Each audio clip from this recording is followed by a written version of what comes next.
All right, welcome to the call. It's about FlipPilot, the new hotness. And this is actually call version 2.0. I forgot to record the first one, so here we are again this afternoon. So it's actually good for the people that couldn't make the morning call, got this afternoon call, so thanks for joining us. Go ahead and mute.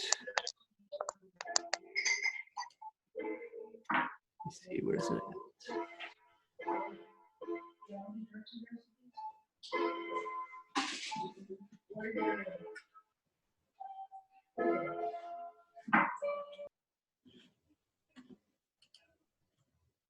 Okay, I'm going to go ahead and mute all attendees, but then you guys will be able to unmute. If you have a question, feel free to unmute and speak your question, or just use the chat box under more, probably on the menu there for Zoom is the chat.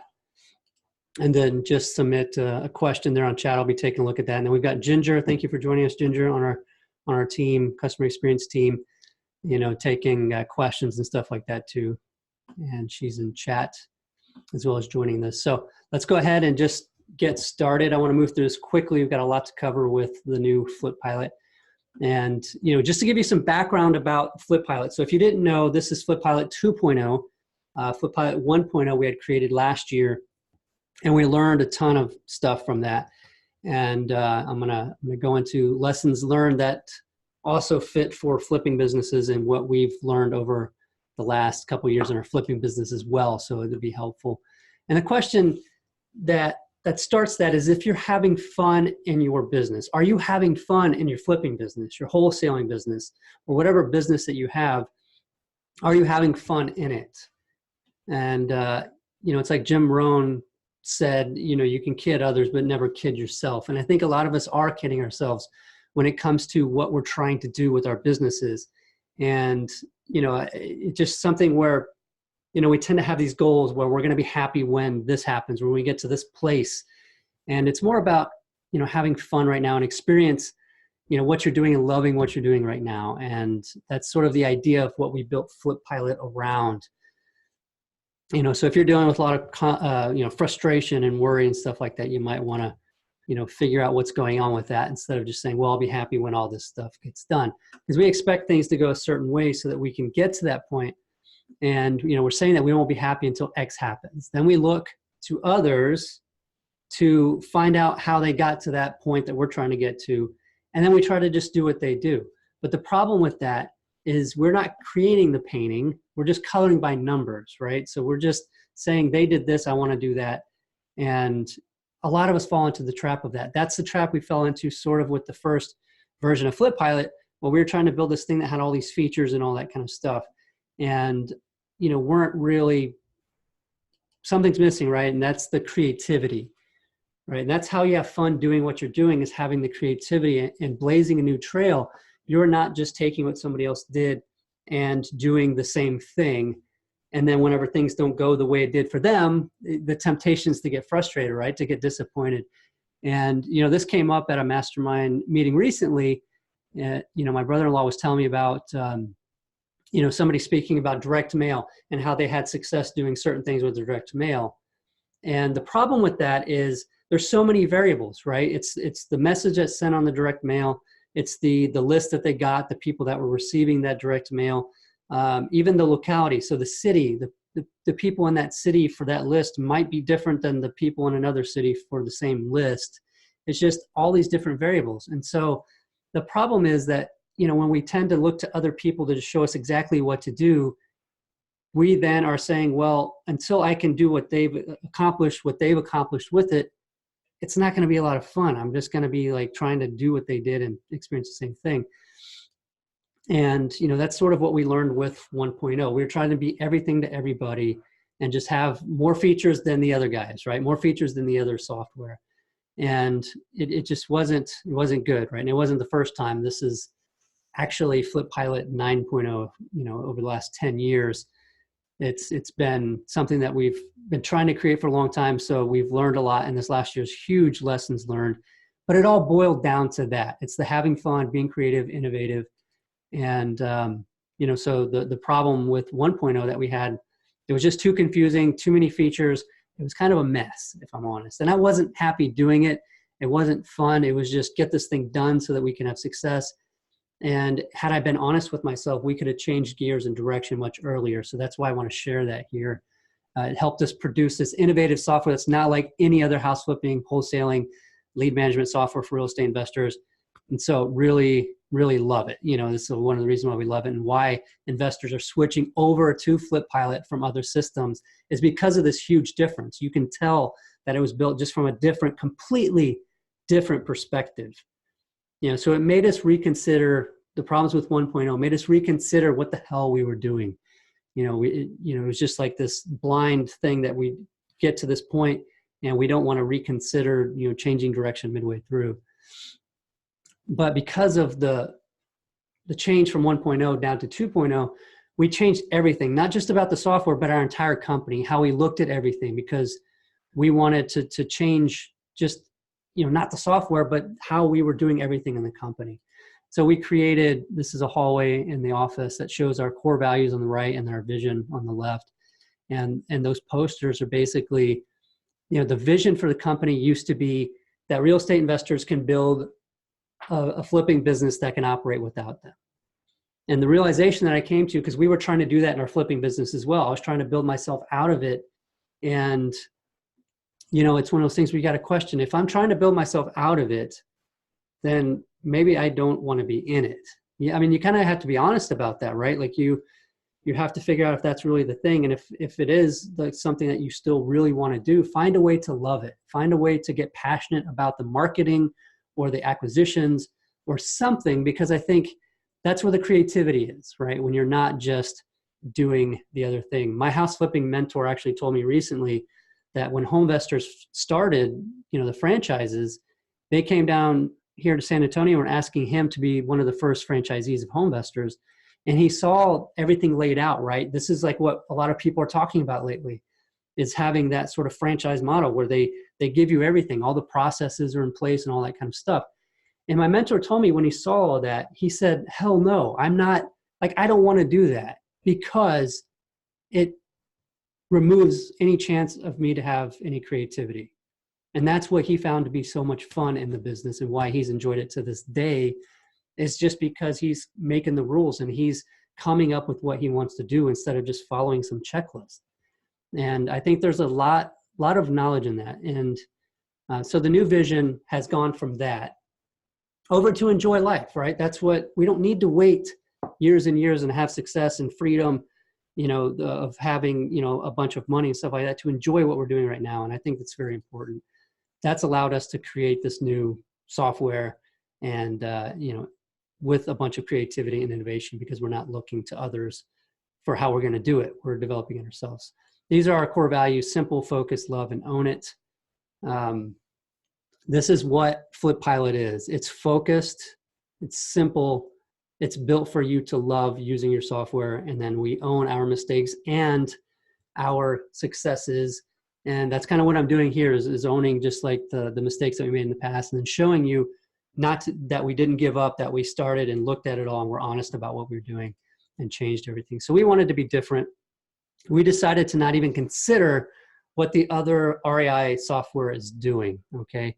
We don't want to go off of that. We go off of our customers. So the current FlipPilot customers, dozens of house flipping businesses and wholesalers around the country using FlipPilot right now for their business, even while we're still in beta. And we're going to them for you know, what to do next. Like, here's our ideas for the features. Here's what we've designed. What do you think? And then we get this collective knowledge, right? This collective creativity of all of us, including our customers, with ideas on, oh, if you did this, it would tweak it and it would just be incredible, you know? And so we got all of that. So we're not just building it as a small software team. Even with all of my experience in house flipping, we're getting all the experience of all the customers as well to help build this tool to be the best. And so it's just incredible. I just love that. Monday we had a call about features and we did that exact thing. It was incredible. With FlipPilot, when we restarted designing the new one that I'm talking to you about today, we wanted to innovate. So instead of just doing you know, a lot of features, we wanted to build software that was easy to use, that you could sign up and use, not sign up, schedule some concierge call, have a 2-week setup process and all this nightmare. We literally wanted you to sign up and start adding leads, right? Start adding properties, start adding and working in the system without a need to watch 100 hours of video. Okay, that's a mistake we made in 1.0. We learned from it. The new system, I had my friend Eric, he signed up and he sent on Facebook, he said it literally took him like 2 minutes and 47 seconds to learn the system. And so, you know, that's what we've been hearing from other people as well. It's just very easy to sign up and just get going. So you're probably wondering how FlipPilot is going to help you, right, in your business to enjoy your flipping business and manage your leads, and what's it going to do for you, right? So one of the big things that we wanted to focus on is to make sure that the system doesn't allow you to lose leads or drop the ball anywhere. So you don't have something that comes in, somebody changes the status on it, and then it just gets buried and lost. And, you know, that's a big concern for investors. If they're using the system to make sure that they're, you know, you getting the most out of every single call, website form submission, lead that they're getting, to turn those into deals to generate more revenue, right? And so that's what the system does, is we have lots of things in place to make sure that that doesn't happen, that you know exactly where everything is and where it's going, okay? So, and the next thing that FlipPilot's really focused on is this follow-up, because for a lot of investing teams doing follow-up, 40% plus of their deals are coming from follow-up, from leads, existing leads that didn't work out that they followed up on, okay? So FlipPilot allows you to have that automation for follow-up sequences, but then it helps you also keep track of that follow-up so nothing gets dropped. So if it completes a follow-up sequence, you're going to know about it. And it just makes it super simple for you to do that, to capitalize that.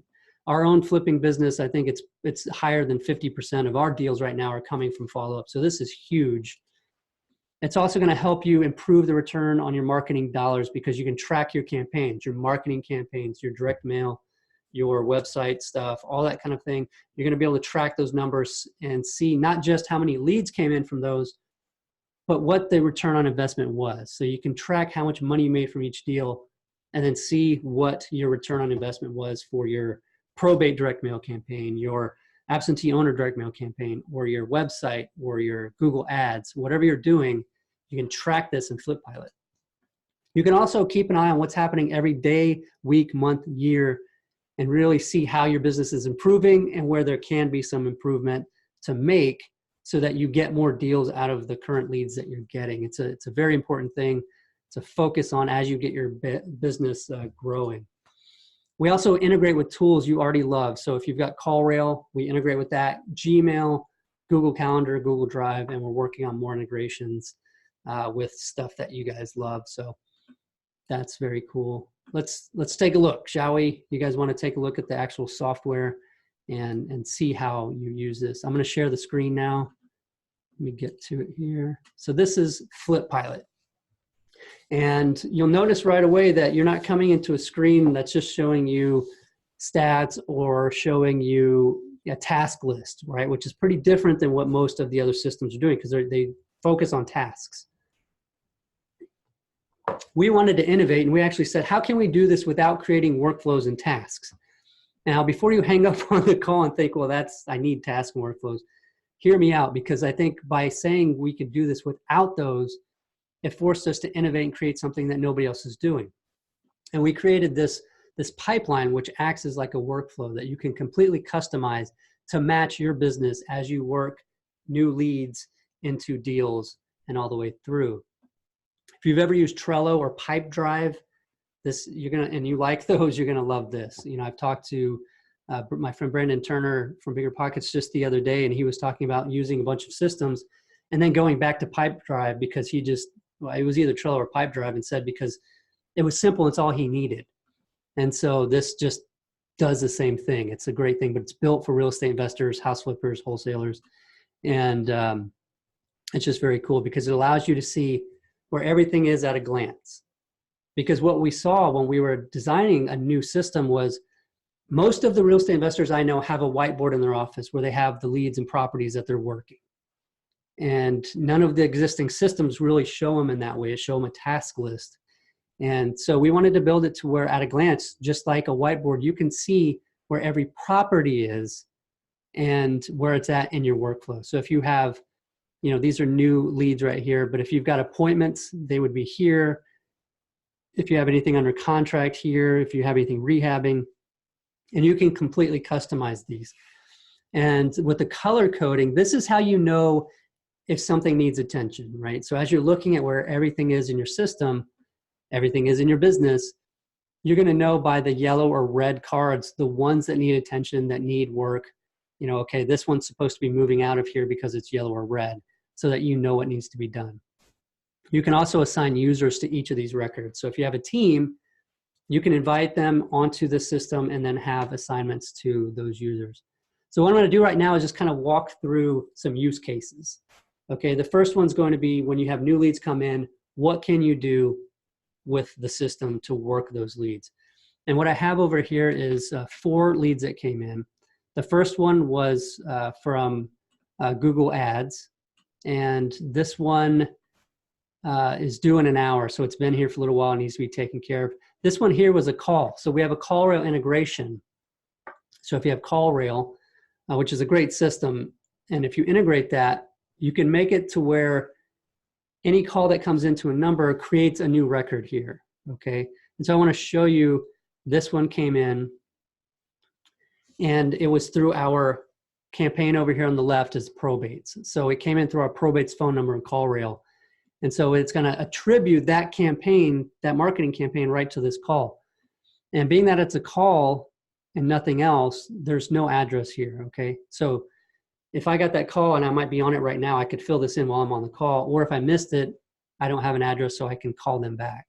So let's say this call came in and I'm looking at, okay, a call, nobody's talked to them because there's no name here and there's no address or anything. So I'm going to try to make contact with them. And actually, it looks like Charles Lindbergh in this account attempted a call, because the note over here in the notes, and then created a scheduled contact for today at 1 o'clock, which hasn't happened. So I would make that call and then check this off. If I'm not able to get a hold of them again, I can add another scheduled contact. I just come back in here and say, yeah, let's try to call them again, maybe this evening or something, 5 o'clock p.m. I'm just going to say call again, if you want to put a noted description in there. And so now I've got 2 scheduled contacts for this, and I'll mark that off because I've already done that, okay? So this is a scheduled contact. You can specify having a call come up, a text, or an email, whatever you want to do later on, and just leave it at that. So we know that that one's there. And I'm going to show you later where you can see a list of all these scheduled calls that get populated on another page. All right, so we took care of that one. Now, if we go in and we say that, actually, you know what I'm going to do? I'm going to take that same record and I'm going to just assume that we've made this call again, right? At this point, I'm not going to attempt another call. What I want to do is add this to an automated follow-up sequence so that I can have some automation happen and save me some hassle, because we're getting more leads and I can't keep trying to call all the time. So I'm going to go over here to put in follow-up over on the left side, and I'm going to put in the contact made sequence that I made in my account. And I'm going to show you how to do this in just a little bit. But so I'm going to put that in there. My from name for any emails that go out is going to be Danny Johnson, my name. And then any texts that go out, I'm going to choose my CallRail number that I want those texts to come from, so that if they respond to them, we're going to get those in CallRail. And I'm going to hit start follow-up sequence. Now, this message is telling me that this record is no longer going to be in a pipeline. That's because it's gone into automated follow-up. As you get a ton of records into the system, you're going to end up with a lot of follow-up over time. And that we don't want that to bog down and clutter up the system. Since it's in automated follow-up, it's going to end up on the follow-up page. Okay? And if you look at this record now, we have sequence contact not made, and it shows you what's going to happen. It's showing you that first this scheduled contact is going to be created, then there's going to be a text that goes out, an email, and then a scheduled contact. And if we click these, okay, I think that takes you there, but it's not. Oh, here it is. If you just hover over it. Yeah, so call again, see if you can finally reach. So this is just showing you what's going to happen, what messages are going to come out. None of those have happened, so it's at 0% right now. So that's happening. So if I close this, let me make sure the contact here. So this is the 683 number. So I'm going to close this. It's no longer going to be in my pipeline because it's now in follow-up. Just really quick, if I go over to follow-ups, you're going to see there's 2 records in the contact not made sequence, and it's going to show you those here. So if I click on this, it's going to show me the different leads in that sequence. So if I go here, this is the one that we were just on, and it's showing you that record. So it's not lost, it's there in the follow-up. So if we go back to pipeline, I just showed you setting a scheduled call for if you don't want to put an automated follow-up yet, you just want to have a scheduled contact so that you can call them again and try to get a hold of them, and then putting them in an automated follow-up sequence so that you can let the system take care of some of that trying to contact them again for you through scheduled contacts and email and text right now. All right, so let's go and move along something through my workflow here in this account and show you how that works out. So right now, I've got this lead that came in. This came in from a website, and I've got the address, I got a map here, and the street view image of the property. I've got a note from Charles that put this lead in. Seems like a great pocket, should sell fast. And if I go down, I'm gonna see the property information that was put in. So we got 3-bedroom, 1 bath, 1,000 square foot, assessed value put in here and all this kind of stuff. The lead info that came in from the seller was that they were asking $80,000. They owe 25, but they won't sell for owed is what they said, but the least they'll take is 70. So already I know, like they're willing to come down 10,000 right off the bat from what they were asking for, which is great. They owe a small amount, a low amount, so there's lots of room here. So I'm thinking this person's pretty motivated. Okay, they inherited this house. They don't want to do the work. It's vacant, and they want a fast close, they said. So I'd say that this is pretty hot. So I'd move the temperature over here on the left to hot, and then exit strategy based on this property with this kind of resale value. You know, I would determine, you know, maybe later you can set what you want the exit strategy to be. So if you're going to wholesale it or if you're going to fix and flip it, all that kind of stuff. You can even choose the motivation here. So if you want to keep track not of just what's come in from your campaigns, but also what was all the motivation, because you might have, you know, a campaign that produces really, you know, high profit deals. And it's good to know what the actual motivation was from those people, because that could span different campaigns, right? Because it's really more about the motivation on how good of a deal that you're going to get. So you can track that as well inside of FlipPilot. It's very cool. All right, so we've got information here, right? And so we need to do some analysis. So I've run some comps and, you know, determined that the after repaired value is $100,000. I don't know the repair cost yet because I haven't had the appointment. I do know that with 100,000 ARV, I want 30,000 in profit. So my maximum allowable offer is $70,000. So there's plenty of room, right? The least they said they would take is 70. Our Mayo right now is 70 without repairs. They only owe 25. There's a good potential this is going to be a deal. So I'm going to set up an appointment with them, right? Let's assume I've talked to them. I've set up an appointment. I think it's a pretty hot deal. So I'm going to try to go this afternoon. I'm going to set this for 5 o'clock today. And I'm going to give 2 hours, just have plenty of time to build rapport with the seller. I myself am going to go as an attendee. If we have other users on my team, then I would have them in here and I can choose them as well. All right, so I'm going to click create appointment, and that's going to create the appointment for me.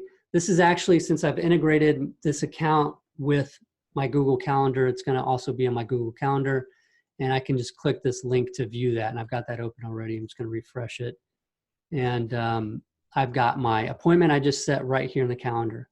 This way, if your acquisitions people or you are out and about most of the time and you're not inside of FlipPilot, you know, you can just check your calendar on your phone, and any appointment that gets created in there is going to be put in there if you've integrated your calendar. So this is really cool to have to keep all your appointments up to date on your calendar.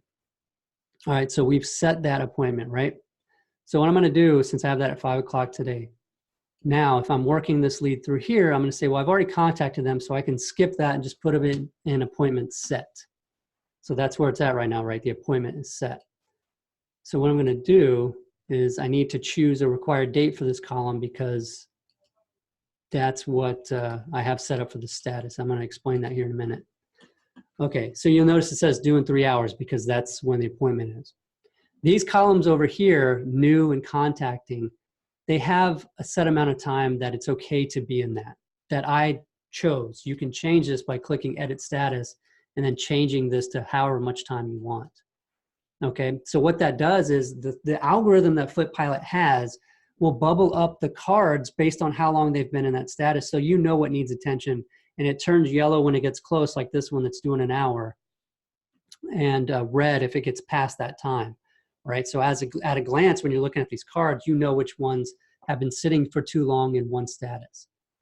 Now you'll notice appointment set, though, requires a date instead of having a time. That's because an appointment can be set today, tomorrow, a week, 2 weeks from now, and it's always different per property. So what we do is when you drag it in there, just like I did, you have to specify when that date is. And that way, the FlipPilot's algorithm will bubble up the ones that are soonest, right, are nearest to needing to be done, right? So if that appointment time goes over and it's still sitting in here, this is going to turn red. And then you'll know that your acquisitions person, or you, if it's you, need to move that now because the appointment's already been done, right? Or if it was canceled, it needs to be canceled, and something needs to be done with the record. So that's how, at a glance, you know what's happening, what needs to happen, right? So this is awesome because it gets rid of this idea of having a million tasks everywhere that you have to say that you did. I mean, it's just leaving things where they're at until you do something with them. And I think it's just more a natural way to run your business through software, right? So let's say that we've gone on this appointment. What I want to do now is show you, typically what do we do at appointments, right? We're taking pictures, maybe we're doing some video of the property, especially if we're going to wholesale it. And so what I'm going to do is I'm going to attach a Google Drive folder to this property so I can see all of those images and documents and all that kind of stuff for this record. So I'm going to go over to my Google Drive folder and I'm going to create one for 526 West in Norwood. So all I'm going to do is folder Norwood. So now I got a folder for it. And let's just imagine I've uploaded some images or video or documents in here. In FlipPilot, all I have to do is go over here and click the Add to Drive folder. And then, I think I chose the wrong one there. You got too many of these, all right.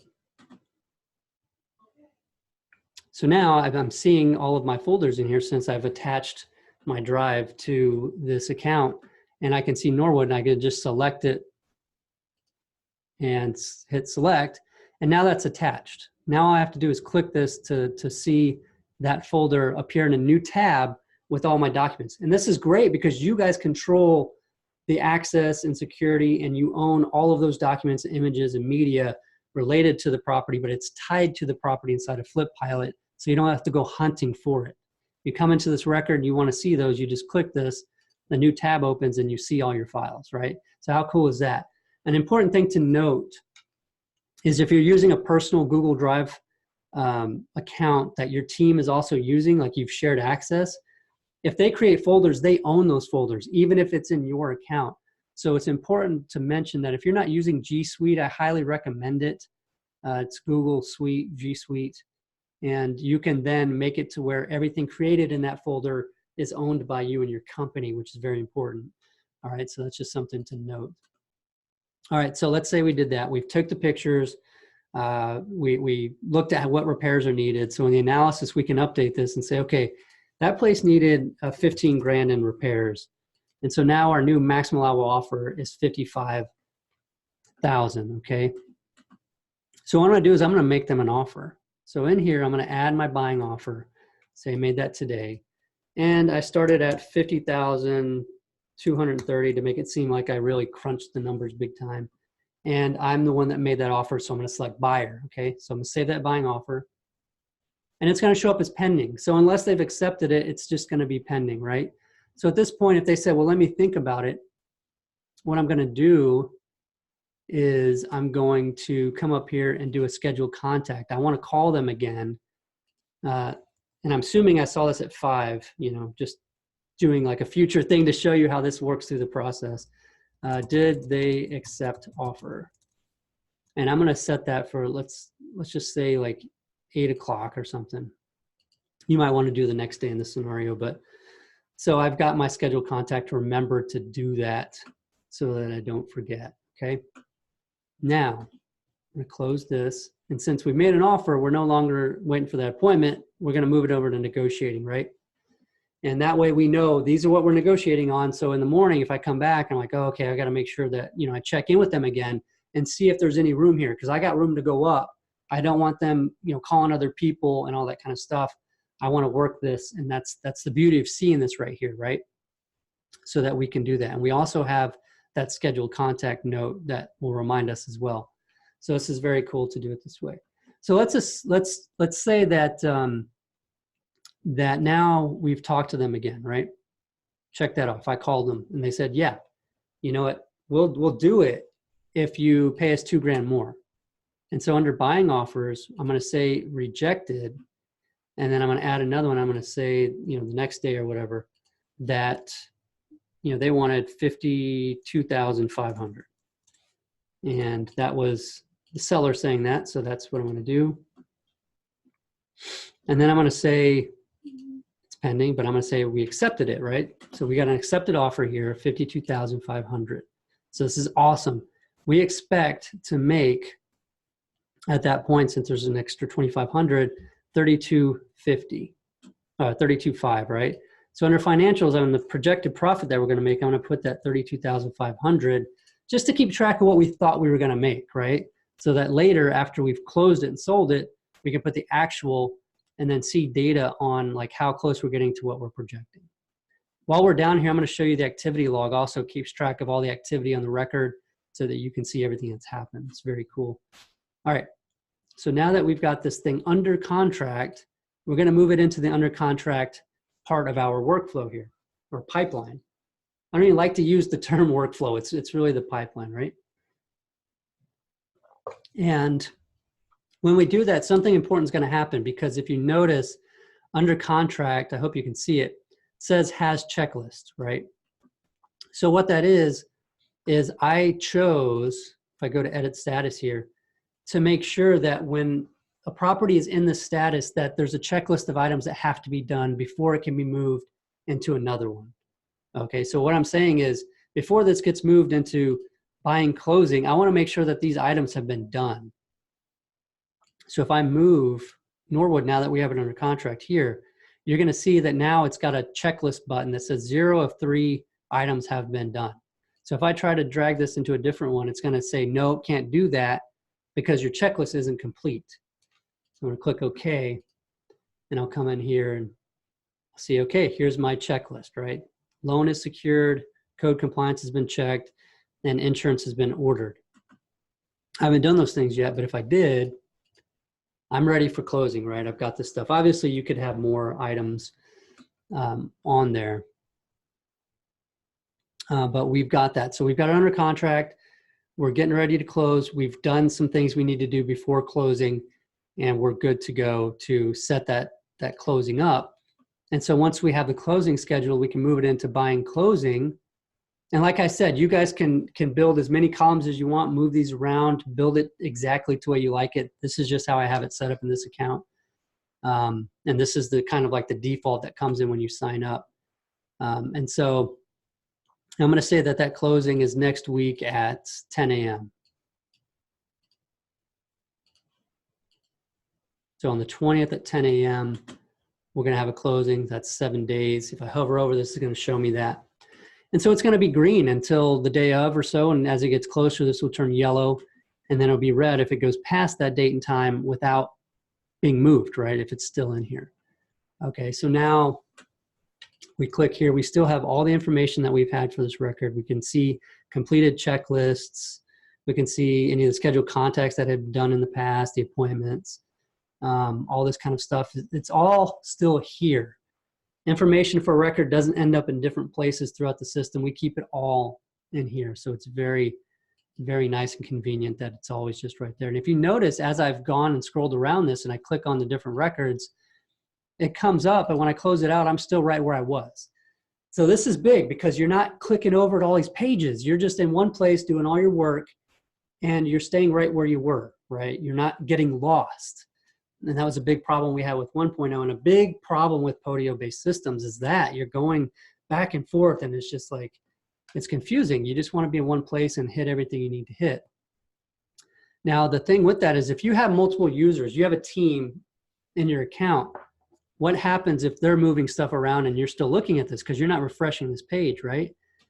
This is going to update in real time. So if somebody moved Norwood somewhere else and I'm sitting here looking at it, mine is also going to show up over there too.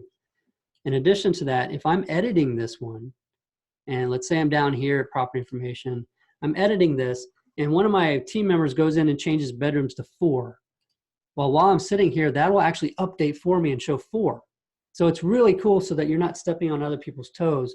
I know it's not likely to happen like that very often, but a cool thing about that is if you leave a note here and your teammate, another user, is on the same record, this becomes like a real-time chat because they'll see that note pop up and then you can do another note and they can do another note. It's just a really cool way to communicate even within FlipPilot if you've got 2 people on the same team working on a record so that all that communication even stays with the record. It's very, very nice. Okay, so to continue with this deal, because we want to get this thing all the way done and sold and get a profit on it and work it all the way through the system. So right now we're waiting for the closing. Let's say the closing has happened and now we're going to rehab it. So I move it into here. I made this one to require a date 2 because the rehab should finish at a certain date, and I want to know if that date's getting close, if we've surpassed it, all that kind of stuff. So we're imagining we bought this on the 20th. Let's say we give them a month, right? So in December, hopefully before Christmas, right? By December 20th, we want that rehab to be done. So we can see now saying due in a month. If I hover over it, it shows me that date and that time. And so I know when this rehab is supposed to be done. So how cool is that, right? You're seeing when the closing is supposed to happen, the rehabs that are supposed to be done, if they're not done on time, all just at a glance, all right? You don't have to check a bunch of lists and a bunch of different things. You're just seeing everything right here. It's really a joy to use it like this because as you can imagine, if you have more of these, you're gonna know what's being rehabbed right now and when that rehab's supposed to be done. All right, so that's really cool. The on market, okay, so this is something I haven't changed yet. So it's defaulting to 4 hours in the status of on market. Obviously, that's not, real world, right? You're not gonna have something, I mean, it'd be awesome if it was, right? If you sold the property within 4 hours, but that's not accurate. So I'm gonna go in here and I'm gonna change this. I can either set this for a crazy amount of hours, or I can just set the required date, require a date on it, which is what I wanna do. So I'm gonna save this status. That way, whenever I move it in, no, that didn't work.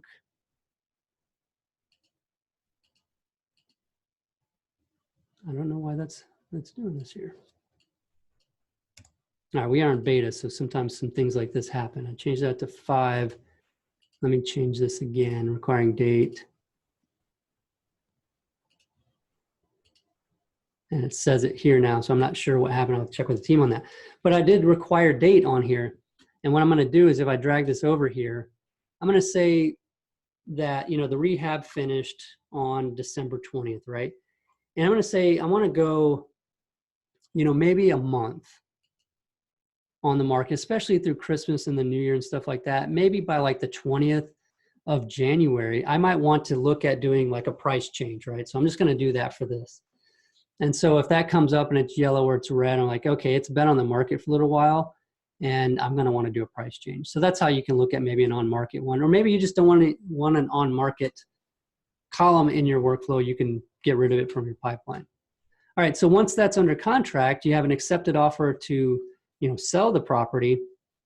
We can then move it into closing and put the closing date. So since that was, let's just assume by January 31st, we got that thing closed and we're closing at 3:00 p.m. And that's now in there, okay? So let's say now that we've closed it and we go in here to financials, we can record our actual profit. So let's say we ended up, doing a little bit worse. We didn't hit the projected profit because of days on market or something, taxes, insurance, all that kind of stuff. Let's say we ended up making 28, 570 or something like that, so that we can keep track of that. And I'm going to show you where that shows up in your marketing campaigns. Since this came from our website, we're going to be able to get a better idea of the return on investment that we've paid for our website. All right, so now that one is sold. You'll notice that over here on the right, we have this sold right here, and we have dead. Okay, and what this is once this one's sold, I can drag it over here and archive it. I can also click here and just change the, over here we have buttons, mark as sold. It does the same thing as that dragging it in. So if I do mark as sold, this basically archives this record so that it's no longer on your pipeline, because over time, hopefully you've got hundreds, right? Hundreds of sold deals, and you don't want them cluttering up what you're currently working on. So basically, if you drag it in or you do what I did and hit that mark as sold button, they're going to be archived over here and sold. So now I've got 2 sold properties in my account, and I can go back and look at all the info. I can still add notes, all that kind of stuff. It's all here for me to find, right? Now, let's say, okay, I don't see it on my pipeline. There's this property Norwood. Whatever happened with that? On the search, I can type in Norwood, and it's going to pop up here. So the cool thing about this is if you have more than one Norwood property, they would show in a list here, and you can click and view each record and close it, and you still have your search results. So you don't even have to search, look at a record, go back and search again, see the results, and then click on another record. That's how the system is. We wanted to make sure that it's a joy to use, right? So this kind of stuff, or you need to just pop something up, close it, you're still right where you were. You don't have to redo the search, all that kind of stuff is how this operates. All right, so what I want to do is also show you the, and what dead is if you have a lead that's just not going to become a deal, you know, like they're telling you, I hate your guts, I'm going to leave you a bad review on Google or something if you don't leave me alone, you can move that lead into dead. Okay, and you might also have a spam. Like, so let's say this call came in, right? And I called them back, or I listened to the call recording or voicemail or whatever, and it's spam. So I don't need it on my pipeline, and I don't want it to count towards a lead because it wasn't. It was just spam. It was just like a telemarketer or something. So I can just drag this over here into not a lead, and it'll get archived. All right, so if I click on that, just like the sold, I'm going to see all the archived ones here as well. And so that stays out of my lead count once I look at my stats. Okay, so when you're looking at your stats, you can see the leads versus non-leads. So non-leads are basically spam or do not mail, all that kind of stuff, so that you can say, I got 10 calls today, but I'm only seeing 3 leads. Why is that? If you come over to stats and you look at today here, today and today, you can get an idea of what happened. So the 3 leads and the other 7 should be non-leads because they probably got archived as not being a lead. And then you could even view those records by clicking this link and see which ones got classified as not a lead. And you can verify for yourself if you're checking your team's work that that was not a lead. So, I mean, I think that's super powerful to be able to see what records make up these counts in your stats so that you can verify, you know, all that kind of stuff. I have one misscheduled contact today. So, you know, somebody on my team, and right now I can only blame myself because I'm the only person in this team. I missed the scheduled contact that I was supposed to make. All right, so we have more information here. This is this week, so it's Monday to today here. You can see last week on each card, today on each card. And then down here, we've got every quarter for a year. So you can see over time how your company's improved. Number of leads, number of appointments set from those leads, appointments canceled, misscheduled contacts, accepted buying offers, and sold deals and dead leads. And then you can see how that changes month to month and even quarter to quarter. So it's very cool to be able to track how well you and your team are doing and your company is doing. All right, so I mentioned this misscheduled contact. All right, where do you find the scheduled contacts that you're supposed to make? Over here in comms, we have our communications, and we don't have any scheduled contacts ready and due at this time, but this is where they would show up. Okay, if you did, because I marked all those done that we had already done. So I don't have any right now, but this is where you would go to find anything that you need to call. So it's a very easy place to go and make some calls and see all that stuff. And for sake of showing it, let me click into this one. Let me create a scheduled contact just to show you guys. Let's say I want to text them see what's up at 5 p.m. today. So it's going to create that. I didn't check it off because it's not done yet. I'm going to close this. If I go over to comms, now I'm going to see that one, right? So you're going to see a list like this. It's going to tell you the time. When you hover over the text, it's going to show you what you're trying to get, like see what's up. And I can even click on this and view that record, the entire record, leave notes, do whatever I need to do, close it, and I'm still in my list of communications. So this is great because as you're making these calls or doing the text, you're just hitting a boom, boom, boom, boom, going down without having to go back and forth to the pipeline or anything else. You're just being able to get all your work done right in one spot. So I think that's extremely valuable time saver and not getting lost in the system. All right, so that's the scheduled contacts, right? And another thing here on the pipeline before we move into campaigns and follow-up sequences is once you have a lot of records in here, and if you've got a team of like 5 or 6 and you're assigning these records, so this one right now is assigned to me. If I click on this, I can either unassign it to me or assign it to other users as well if I have other users in my account. So that's where you do that, and it shows up on the card front who on your team is responsible for that. And so if I have, if I want to see, okay, which records don't have anybody assigned to them, I can just choose no users, and it'll filter out and show me only the ones here that have no users. You'll see that the filter is now green because I have a filter going on. If I change it back to all, it's going to go back to blue and everything will be here. So I'll know that I'm not filtering currently. And you can do the same thing with campaigns. If there's records with no campaigns, or if you only want to see the records you're working from your website, it's super easy. You just click the campaign and it'll filter everything except for that out. And so you can see all that kind of stuff. It's very powerful, cool stuff with these filters.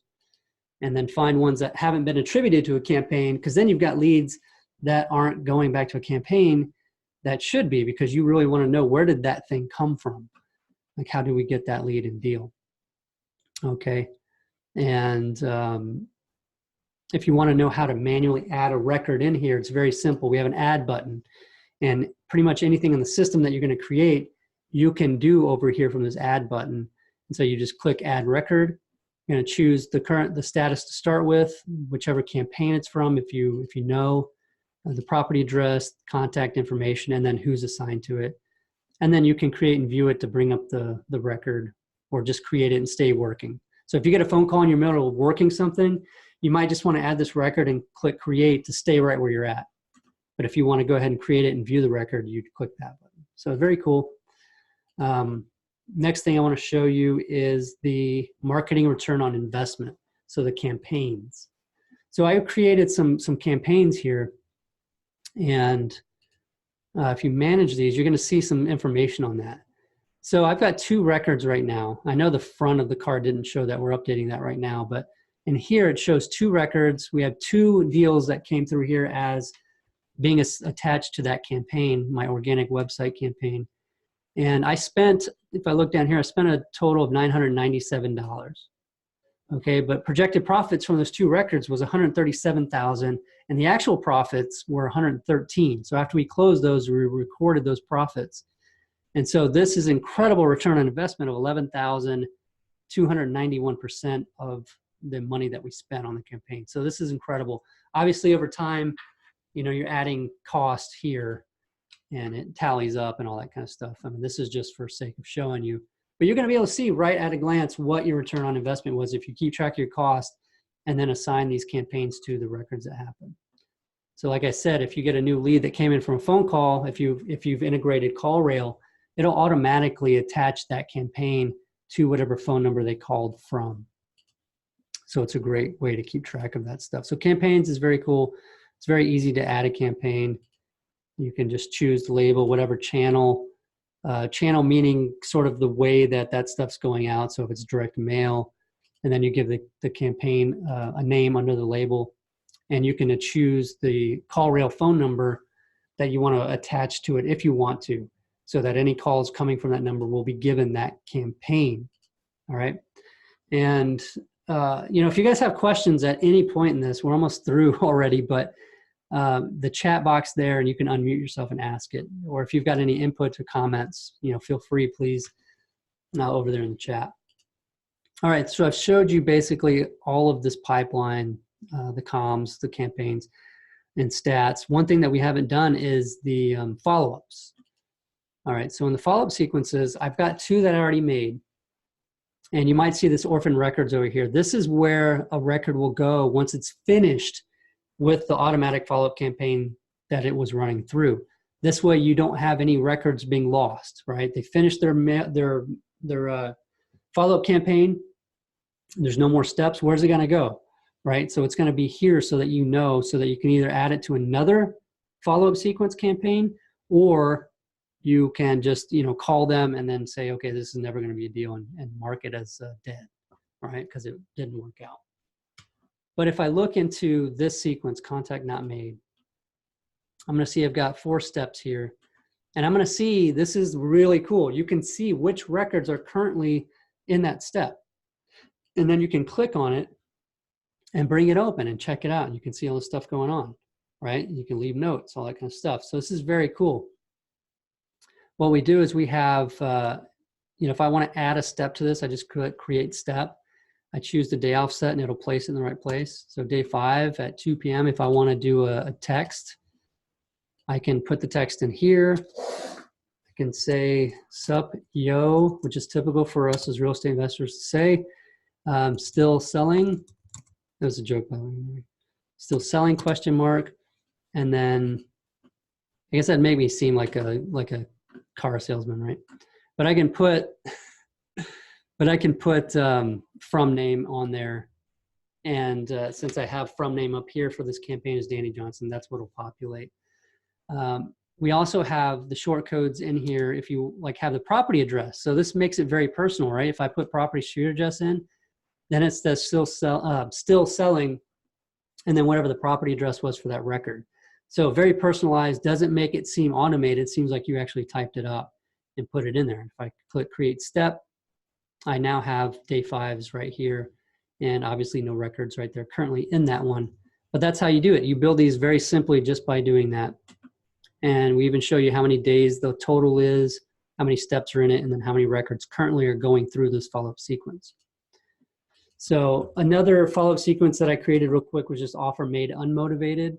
So if I want to follow up with them after I made an offer and it turns out that they just want retail and they're not motivated at all, I'd probably do a longer sequence, right? Like really spread out so you don't bother them too much. But you just want to keep you as top of mind for them for if they change their mind, decide to sell. And then just to create another follow-up sequence, if I click the add button up here and add follow-up, I can create one that's like offer made motivated from name. I'm just going to put Danny Johnson. And then the number of these come from, I'm just going to choose this one. And I'm going to create and view it. And then I'm going to add steps, right? If I made an offer and they're motivated, you want these to be happening right away, right? So I can put day offset of 1 and then choose like maybe tomorrow morning at like 8:30 a.m. I'm going to want to call them. Okay, so I've got a scheduled contact and I got a call. They're motivated. I don't want to send text or an email, wait for a response. I want to call them. Call and see if accepting offer. So this is going to be automated to remind me to call them and do that. So I'm going to create that step. All right, so then the next thing is I might be saying, okay, well, you know, the second day, if nothing ever happened, automatically at 2 p.m., you know, a text is going to go out saying, like my offer. Obviously, these aren't the best, right? You guys want to come up with stuff yourself, but this is just showing you what you can do, create that step. It's very simple, and you just create some things in here. You know, with text, you don't want to be long-winded. Texts are always short and sweet, so do that. You can send an email, you can set up these scheduled contacts. And you've got your sequence. It's all set up super fast, doesn't take a lot of time, doesn't take, you know, a degree in computer science to be able to do. Muchas gracias, Itzel. Ahí te mandé el como muestra en la página. Okay, I don't think. All right, Juan, I'm sorry, but if you were asking a question, please do so in the chat for now. And preferably, yeah. All right. So we got the follow-up sequences in here, and we got that taken care of. So The other thing that you can do in the system is through webhooks. So if you have a website through Lead Propeller or Carrot or anybody else, I know that we've successfully done Lead Propeller, obviously, and Carrot integrate very easily with these webhooks. And Ginger on the customer experience team, you can even call her and she can help you get that set up. It's very simple. That way, any submissions that come in through your website, any leads will show up on your pipeline in the new section. That way you have all your new leads right there. You can start working them. You don't have to enter all that information in. It'll pull it straight in from Carrot or from Lead Propeller straight into your account. So you can set up webhooks. Very cool. There's also somebody else setting it up with Lead Sherpa through Zapier, so that any text message that went out through Lead Sherpa, if someone responded, it creates a new record here for them inside of FlipPilot. So they can manage any kind of lead that they want through that setup through these webhooks. Also, if you are in the record and you're down in the lead information and you don't see a field that you need a custom field for your records, we have custom fields and you can just create one of those. You click add custom field. You can choose from any type of fields: text, number, date, drop down, text area, currency. You can create whatever type of field you want right there. It's very cool to be able to put in whatever information you want. There's a URL field there too. So if you want to put in your Zillow link or something, you can do that for every record, whatever you want to do. Integrations, we integrate with Gmail to send out those follow-up sequence emails. Google Calendar, so that those appointments show up on there, and then the call rail integration to populate new records and attach them to campaigns when people call, and then to be able to pull in the recording or the voicemail into the record as well through this integration. So that's what that integration is for.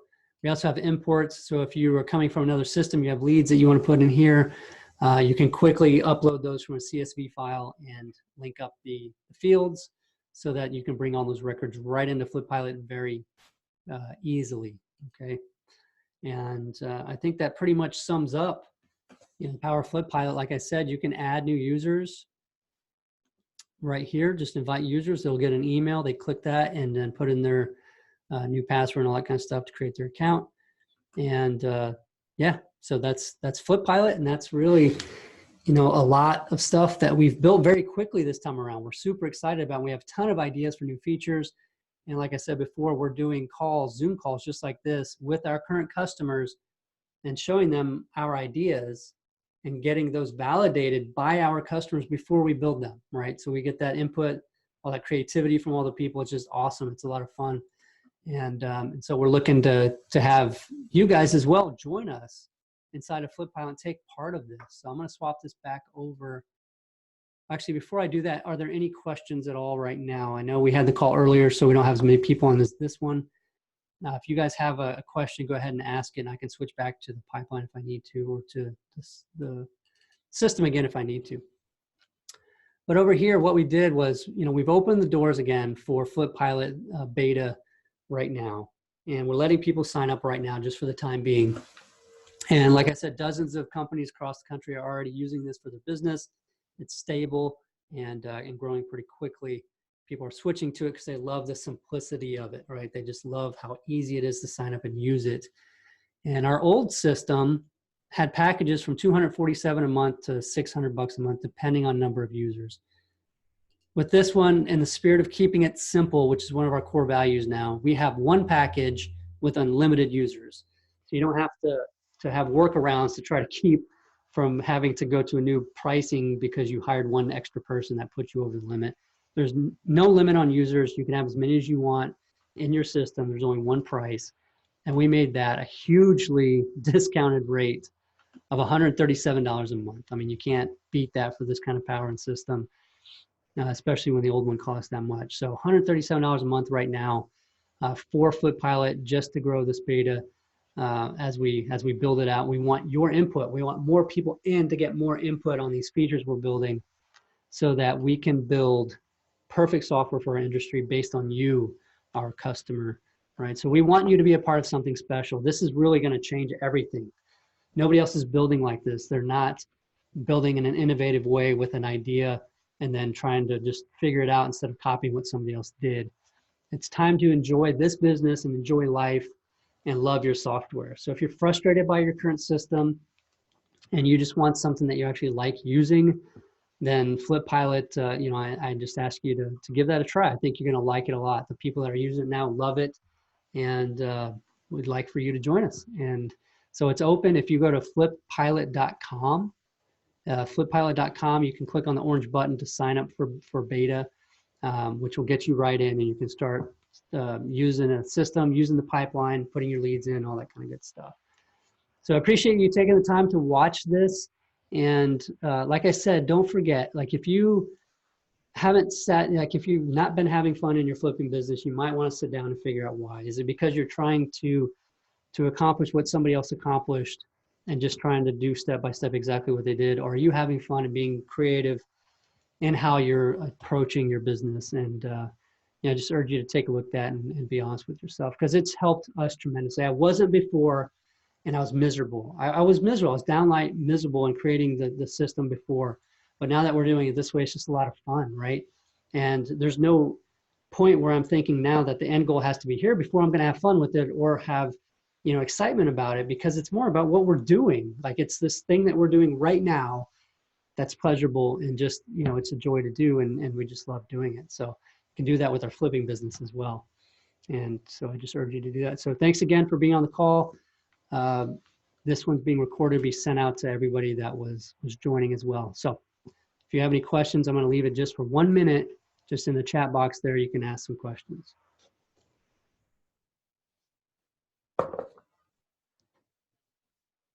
Don't know that I took a break or a breath during that entire call, but there's a lot to go through. We wanted to keep it under an hour, and I think I just hit an hour. So cool. All right. Well, thanks everybody. Yeah, I'm not seeing anything there. And on the website, there's also at the bottom right, if you want, there's a little chat there. You can send an email or chat. If you have questions, just do that there, and Ginger will also get those. So same thing, we can answer any of those questions for you. Thanks again. Have a great day and enjoy life.